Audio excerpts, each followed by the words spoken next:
Ancaman persekusi atau somasi yang dilayangkan oleh sekelompok kecil orang yang mengatasnamakan Gerakan Masyarakat Muslim Malang Raya ternyata hanya gertak sambal. Buktinya Dr. Kiai Haji Muhammad Abbas tetap menghadiri, tetap bisa mengisi ceramah Hall Wali Songo Nusantara di Ponpes Babussalam dengan lancar dan sukses sampai selesai tanpa halangan sedikit pun. Bahkan sekelompok kecil orang yang sempat mengancam akan menghentikan acara yang akan diisi oleh Gus Abbas Buntet ini tidak terlihat dan tidak nampak batang hidungnya. Gus Abbas Buntet dalam ceramahnya juga tetap membahas dan menyenggol Bani Alwi atau Ba'alwi yang nasabnya tidak tersambung kepada Rasulullah Shallallahu Alaihi Wasallam secara kajian ilmiah, kajian historis, serta bukti tes DNA. Gus Abbas Buntet tampil menggelegar, tampil sangar dan garang, sehingga membuat para Bani Wali Songo dan Laskar Sabilillah yang datang dalam pengajian itu semakin solid dan semakin mantap untuk tetap melanjutkan perjuangan Wali Songo. Mari kita simak video ceramah Gus Abbas Buntet yang sebenarnya beliau sedang sakit, namun memaksakan diri untuk berangkat menghadiri, mengisi pengajian Hall Wali Songo Nusantara di Malang karena kecintaan beliau dan semangat beliau untuk mencerdaskan umat. Kalau kita bicara Wali Songo, saudara-saudara sekalian, yang Anda ketahui bahwa Wali Songo ini tidak bisa disebut Habib. Wali Songo ini bukan Habib. Kalau ada habaib yang mencangkokkan Wali Songo itu adalah Habib, ada dua alternatif. Nomor satu pencangkokan nasab, nomor dua adalah antek daripada Belanda.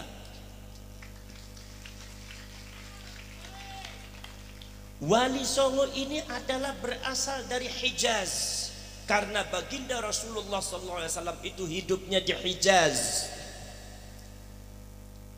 Makanya saya sering mengatakan antar Habib dengan Wali Songo beda. Habaib itu dari Yaman. Habaib itu dari Yaman. Tidak ada kaitannya sama sekali dengan Dzurriyyatur Rasul. Tidak ada kaitannya sama sekali dengan Ahlu Baitir Rasul. Kalau mereka mengatasnamakan Ahlu Baitir Rasul, mereka harus bertanggung jawab di depan Allah nanti di akhirat. Nasabnya tidak pernah tersambung. Kalau Wali Songo ini anak keturunannya memang nasabnya tersambung ke Dzurriyyatur Rasul, ke Ahlu Baitir Rasul, dari Sayyidina Hasan dan dari Sayyidina Husain. Cuma bedanya apa? Bedanya para syarif, para sayyid dari Hijaz itu datang ke Indonesia. Profesor Dr. Snuk Hogronya mengatakan Islamisasi yang ada di Indonesia itu adalah pekerjaan daripada, itu adalah merupakan gerakan Arab. Kalau gerakan Arab itu bukan para habaib. Kenapa? Karena secara genetika, menurut para pakar genetika, habaib dari Hadramaut itu darah Arabnya hanya 3%. Yang lainnya bukan darah Arab, ada yang Bangladesh, dan kebanyakan adalah darah genetika Yahudi. Jadi tidak Arab. Kalau mereka Arab tidak bisa disebut Arab, apalagi disebut sebagai Ahlul Bait. Karena Ahlul Bait seluruhnya dari Justru panjenengan inilah keturunan Banu Wali Songo, inilah beliau itulah, kalian semua adalah bangsa Arab, bangsa Quraisy.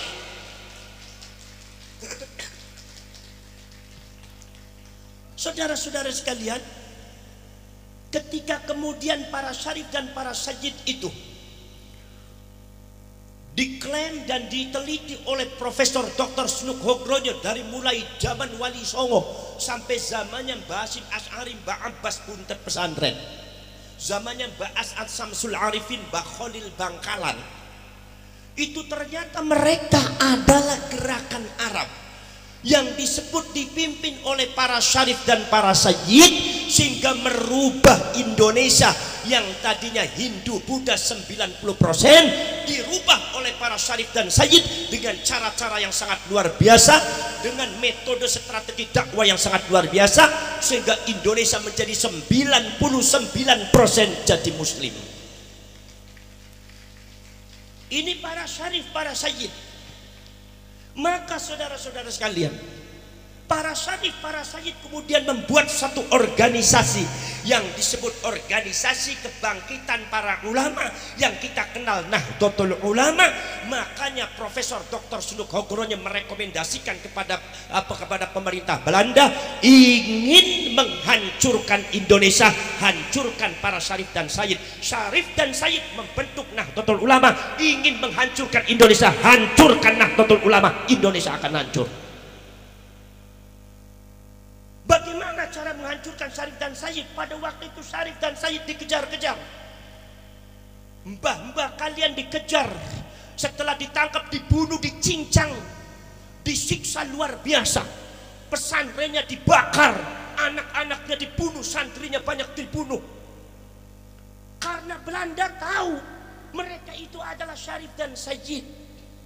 Makanya para syarif dan sayyid kemudian pada akhirnya bukan sekedar dafnul wujud, membenamkan dirinya supaya tidak ketahuan oleh Belanda sebagai syarif dan sayyid, bukan sekedar nasabnya yang diumpetin, bukan sekedar nasabnya yang disimpan, tetapi fisiknya juga disimpan. Para syarif, para sayyid kawin dengan orang Jawa, kawin dengan orang Sunda, kawin dengan orang Melayu, kawin dengan orang Madura.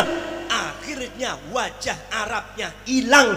Bagadah putra, banyak putra-putra syarif dengan sayyid, itu wajah Arabnya hilang. Sungguh darahnya syarif dan sayyid, tetapi hidungnya pesek-pesek. Makanya di Jawa ini banyak syarif dan sayyid hidungnya pesek, dan inilah yang kurang difahami oleh klan Ba'alwi atau habaib, sehingga kadang-kadang sangat menghina kepada kaum dzurriyyatur Rasul, ahlu baitur Rasul, dengan mengatakan ente katanya cucunya Rasul, tetapi wajah Arabnya sudah nggak ada. Jangan sembarangan habaib. Beliau yang namanya darah bukan ada di tampang, tapi darah adalah ada di dada kami. Saudara-saudara sekalian, makanya jangan aneh kalau di Malang ini banyak syarif dan sayyid hidungnya hidung pesek. Enggak begitu muncul karena para syarif dan sayyid ini hidungnya pesek, tampangnya tampang Jawa. Maka kalian kemudian tidak percaya bahwa beliau itu adalah syarif, beliau itu adalah sayyid. Kalian tidak percaya karena tampang Arabnya sudah hilang. Maka dari itu saudara-saudara sekalian, strategi Belanda untuk membungkam pergerakan para syarif dan para sayyid yang sudah memiliki tampang Jawa, tampang Sunda, tampang Madura, Arabnya hilang. Maka mereka abad ke-19 mendatangkan orang-orang dari Yaman, klan Ba'alwi, yang sebetulnya Belanda dengan Ba'alwi ini genetikanya sama-sama Yahudi Hazari, jadi mereka sekeluarga. Kemudian klan Ba'alwi ini pintar berbahasa Arab, wajah tampangnya Arab, diklaim datang ke Indonesia. Ini cucunya Rasulullah yang asli, itu yang namanya dzurriyahnya Wali Songo, bukan cucunya Rasulullah. Maka kalian cuma tertipu oleh Belanda semua. Laras napa mboten? Lah iki saudara-saudara sekalian, sampai detik ini di Malang ini banyak orang-orang yang percaya kalau yang namanya klan Ba'alwi itu adalah dzurriyyatur Rasul, sementara Wali Songo dianggapnya adalah dzurriyyah palsu. Ini adalah sesat dan menyesatkan, dan ini adalah salah satu antek-antek daripada Belanda semua. Nyuwun sewu para sedherek. Maka dari itu yang namanya Wali Songo itu tidak bisa disebut Habib. Wali Songo dari Hijaz, Habaib itu dari Yaman. Wali Songo dari Hijaz, dari Sayyidina Hasan disebut Sayyid, dari Sayyidina Husain disebut Syarif. Malah kadang-kadang akhirnya kebabur itu kadang-kadang ya Syarif ya Sayyid ya, dari Sayyidina Hasan Husain sama-sama Syarif, sama-sama Syarif. Makanya saudara-saudara sekalian, seluruh julukan-julukan Wali Songo tidak ada yang disebut Habib. Sunan Ampel disebutnya Sayyid Rahmatullah, Sayyid bukan Habib. Betul betul. Punya bapak namanya Sabah, namanya adalah Sayyid Ibrahim Asmorokondi, As-Samarkondi juga Sayyid.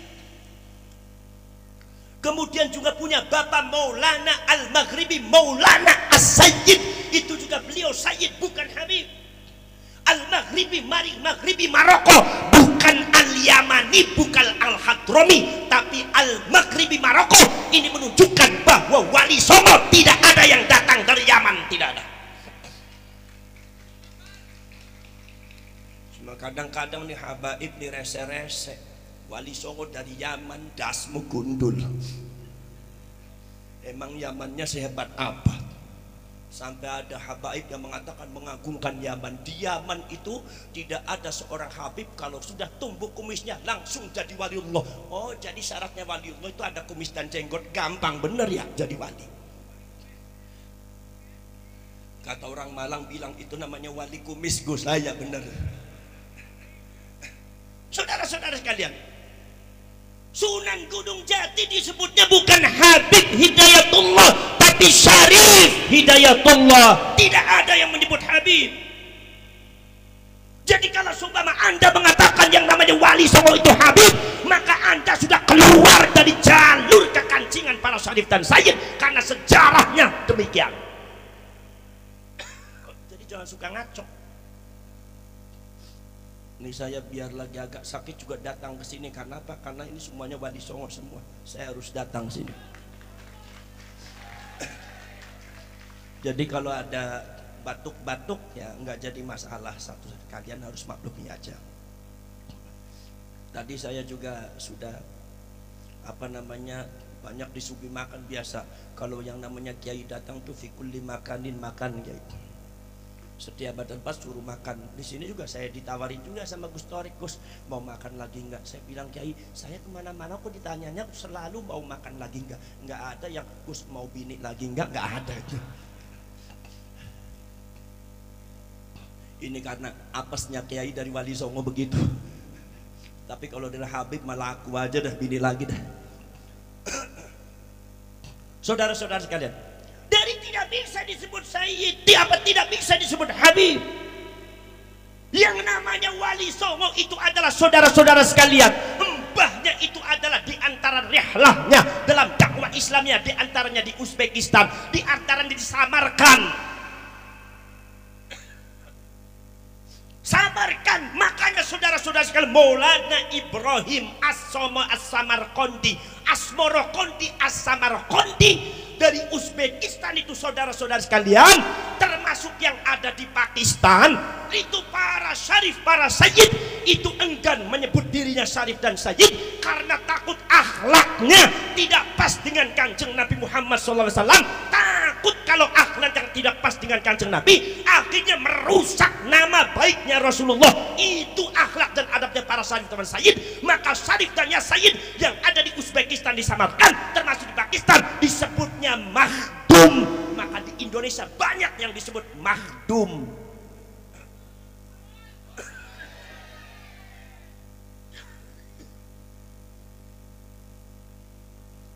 Banyak disebut makhdum.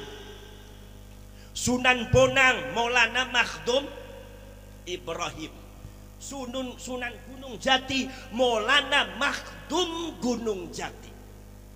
Sunan Kalijaga Maulana Makhdum Kalijaga. Jadi saudara-saudara sekalian, makhdum itu bukan julukan Yaman. Di Yaman tidak ada makhdum. Jadi kalau ente ngomong Wali Songo itu dari Yaman, ente menyalahi fakta sejarah.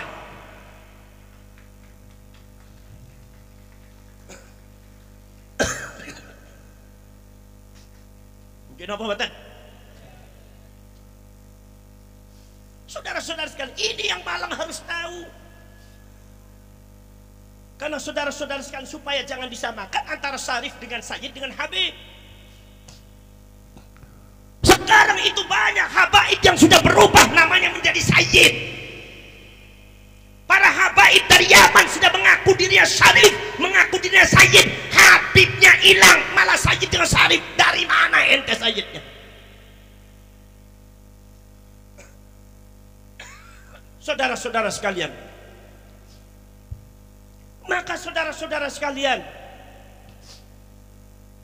nomor selanjutnya ada beberapa catatan daripada para nasabah dan para pakar sejarah bahwasanya ada perbedaan Ba'alwi dengan para syarif dan sayyid. Apa perbedaannya?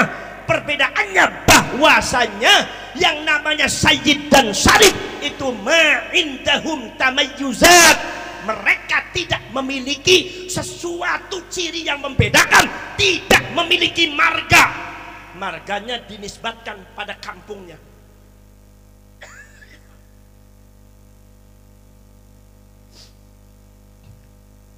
Sayyid Rahmatullah Sunan Ampel Al-Jawi tidak ada marganya.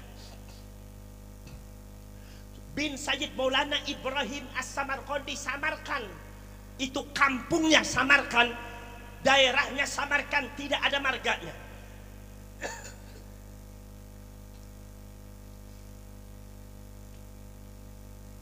Gini apa? Kemudian saudara-saudara sekalian,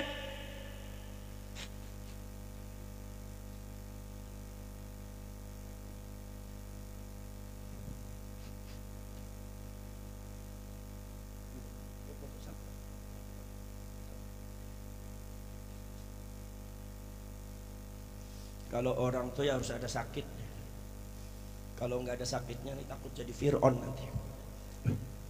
Fir'aun ini gara-gara nggak sakit akhirnya ngaku Tuhan. Makanya sampean kalau hidupnya sehat terus hati-hati jadi Fir'aun nanti. Mulai sekarang jangan berdoa sehat, ya Allah jadikan saya sehat, kadang-kadang sehat, kadang-kadang sakit gitu. Biar akidah saya selamat, jangan ngaku Fir'aun. Jangan ya Allah mudah-mudahan selama hidup saya sehat terus nanti ngaku Tuhan karena nggak pernah sakit kayak Fir'aun nanti. Gak maulah mirip Fir'aun, biar ada sakitnya sedikit. Saudara-saudara sekalian, jadi sangat beda saudara-saudara sekalian. Tidak ada tamayyuzat. Tamayyuzat itu apa? Tamayyuzat itu adalah sesuatu ciri yang membedakan satu marga. Seperti Ba'alwi, saudara punya marga, ada As-Segaf, ada Bin Yahya, ada Al-Muhdar, ada Al-Kaf, ada Al-Aidid, ada Barakbah. Itu saudara-saudara sekalian ada marganya. Tapi yang namanya Dzurriyyatur Rasul, anak cucunya Rasulullah, sangat jarang. Bahkan 99% tidak memiliki marga. Makanya pada waktu Ba'alwi di Hijaz mengklaim dirinya Dzurriyyatur Rasul, Syarif Aunur Rafiq abad ke-13 langsung menolak. Kenapa menolak? Kata Syarif Aunur Rafiq mengatakan Dzurriyyatur Rasul tidak memiliki marga. Kenapa kalian punya marga? Dzurriyyatur Rasul, cucunya Rasulullah dari Sayyidina Hasan, dari Sayyidina Husain, tidak ada marganya. Kenapa kalian punya marga? Yang memiliki marga itu biasanya orang Yahudi. Ada 12 marga orang Yahudi. Dzurriyyatur Rasul tidak memiliki marga. Makanya kalau ditanya Ki Ilzam marganya apa? Ya nggak ada marganya. Marga mulia.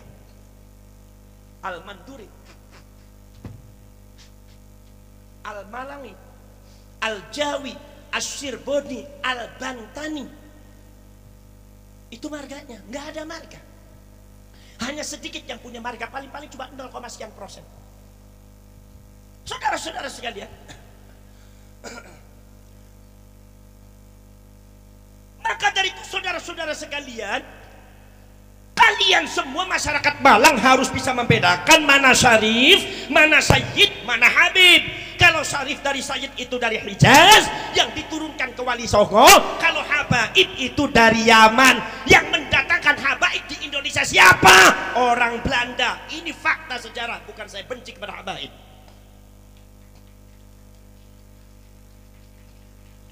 Kadang-kadang ada yang mengatakan, Gus, sampean dibenci sama habaib, buktinya apa sih? Ya sampean mengatakan habaib didatangkan oleh Belanda. Loh saya nggak benci, ngapain saya benci ke habaib? Manfaatnya apa benci sama habaib? Emang saya benci sama Habaib dapat duit? Kadang-kadang Habibnya aja minta duit sama saya kok. Betul. Ini fakta sejarah. Abad ke-19 Habaib itu didatangkan oleh Belanda. Untuk apa? Untuk membungkam keturunan Wali Songo yang bentuknya sudah bentuk Jawa, bentuk Madura, bentuk Sunda. Arabnya udah hilang, maka mereka mengadakan kamuflase atas nama Zuriyatul Rasul, atas nama cucunya Rasulullah. Padahal klan Ba'alwi dari Yaman ini genetikanya sama dengan Belanda. Profesor Dr. Snoek Hogronya itu genetikanya sama dengan Habibnya ente. Profesor Dr. Van der Berg Belanda genetikanya sama dengan Habib yang ada di Malang. Bukan berarti saya benci apa, nggak ada benci. Cuma lagi ngomong ente itu genetikanya Jawa, ente genetikanya Sunda, ente genetikanya Melayu, ente itu genetikanya Batak, ente itu genetikanya Madura. Benci apa? Ini fakta kok. Betul. Kalau saya mengatakan bahwa sampean itu genetikanya Jawa, apa saya menghina sampean? Kalau saya mengatakan bahwa sampean itu genetikanya Sunda, apa saya membenci sampean? Apa saya menghina sampean?